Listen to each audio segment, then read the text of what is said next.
La troisième semaine d'opérations militaires russes en Ukraine laisse présager une escalade du conflit.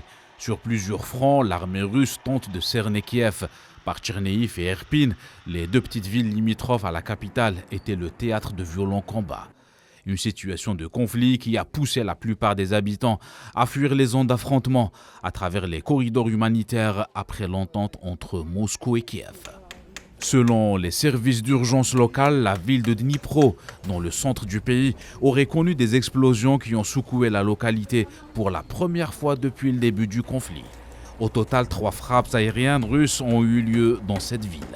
Plus au sud, Mykolaïev, à 150 km de la mer Noire, a subi des frappes depuis une semaine, mais jusqu'à présent sous contrôle ukrainien.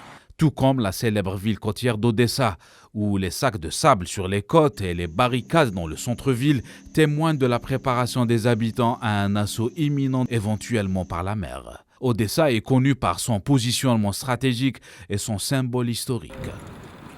Et devant une situation humanitaire alarmante, le flux des réfugiés au niveau des postes frontaliers ne baisse pas, notamment sur la Pologne.